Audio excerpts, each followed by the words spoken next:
안디옥 교회의 선지자들과 교사들이 있으니 곧 바나바와 니게르라는 시므온과 구레네 사람 루기오와 분봉왕 헤롯의 젖동생 마나엔과 및 사울이라.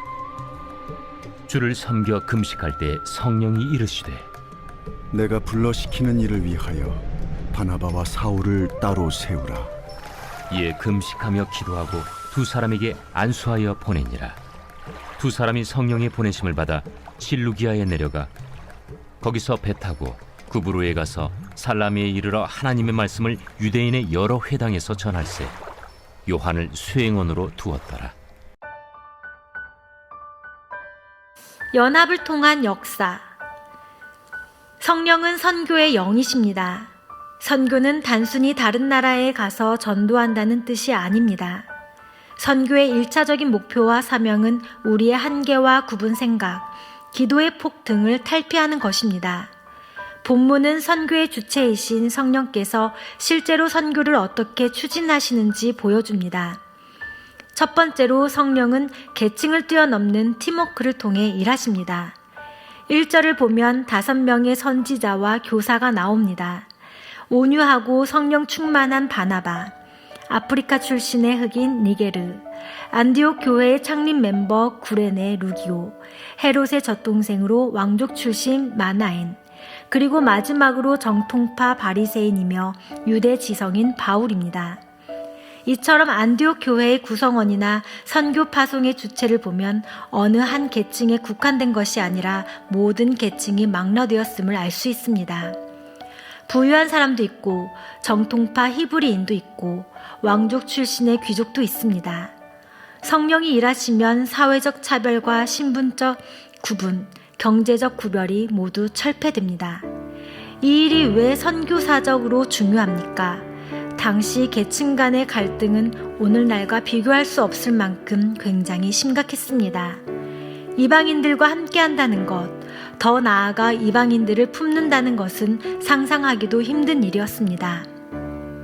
얼마 전까지 정통 바리새인이었던, 아니 여전히 민족의 구원을 자기의 영적 안녕과 바꾸겠다고 단언하는 바울이 로마 세력에 부역하는 헤롯 일족과 복음을 위해 악수한다는 것은 상상 자체도 불가능한 일입니다. 성령이 아니면 도무지 이루어질 수 없는 이상향적 경지인 것입니다.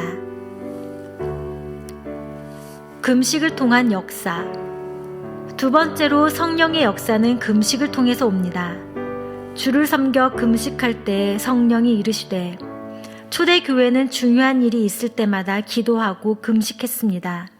초대교회가 금식했다면 우리에게도 금식이 필요합니다. 존 칼빈은 중요한 일을 앞에 놓고 하나님 앞에서 하는 금식 기도는 우리에게 은혜의 방편이 된다라고 가르쳤습니다. 금식 자체가 중요한 것이 아니라 이를 통해 우리의 무력함을 자각하고 겸손함을 배워 하나님만을 전적으로 신뢰하는 것이 금식의 은혜입니다. 성경에 보면 다양한 금식 기도의 예가 나옵니다. 에스더는 민족의 운명을 앞에 놓고, 여호사밧 왕은 전쟁을 앞두고, 니느웨 사람들은 회개의 표시로 금식했습니다. 개인적으로, 교회적으로도 중대한 일을 앞에 놓고 금식하는 것은 하나님도 기뻐하십니다.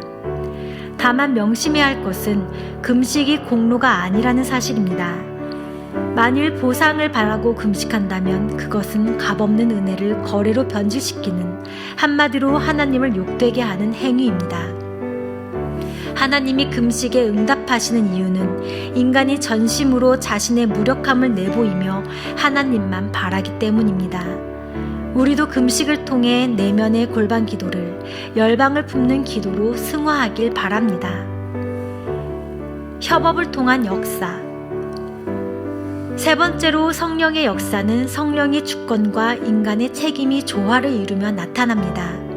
두 사람이 성령의 보내심을 받아 실루기아에 내려가 거기서 배 타고 구브로에 가서, 여기서 주목할 점은 성령이 구브로로 가라고 말씀하지 않았다는 것입니다. 구브로는 바나바의 고향이었습니다. 그래서 전도 여행을 자신에게 익숙한 고향에서부터 시작하면 좋겠다고 생각한 것으로 보입니다. 성령이 하시는 일은 성령의 주권적인 영역과 인간의 책임 사이의 절묘한 조화 가운데서 행해집니다. 성령께서 일하실 때마다 성령의 주권과 인간의 책무가 절묘하게 조화되어 나타나는 것입니다. 성령께서 하실 일과 우리가 책임져야 할 일을 잘 구별하여 나아가는 것이 성숙한 신자가 배워야 할 신앙의 도리입니다. 그런데 우리는 거꾸로 할 때가 많습니다. 하나님께서 하실 일을 우리가 하고 우리가 할 일을 하나님께 맡기는 사람들이 있습니다. 너희 일을 주께 맡기라고 말씀하셨으면 우리의 삶을 주님께 맡겨야 하는데 실제로는 그러지 못합니다. 그러면서 순종하라는 명령에는 하나님께 그 책임을 맡기고 있습니다. 제자훈련의 대원장이라 할 수 있는 골로새서 1장 28절에서 29절은 각 사람을 그리스도 안에서 완전한 자로 세우기 위해서 나도 내 속에서 능력으로 역사하시는 이의 역사를 따라 힘을 다하여 수고한다고 말씀합니다. 즉, 성령을 정적으로 의지하되 내가 할 일에 최선을 다한다는 것입니다. 성령의 권능과 나의 최선, 이 두 가지가 함께 갑니다. 굉장히 신비롭지만 이것이 하나님의 방법입니다. 하나님의 일을 한다면서 일꾼을 자처하는 사람들, 혹은 단체 안에서 분열과 갈등, 반목이 생기고 서로 각축한다면 이것만으로도 그 일은 성령이 하시는 일이 아니며 그들도 성령의 사람들이 아닙니다. 우리가 전도할 때 조심해야 할 대목이 이 부분입니다. 화목과 하나됨이 영이신 성령은 부정적인 긴장과 견제 속에서 일하지 않으십니다. 전도는 성령이 하시는 일입니다. 그러나 우리를 통해 하시는 일이기도 합니다.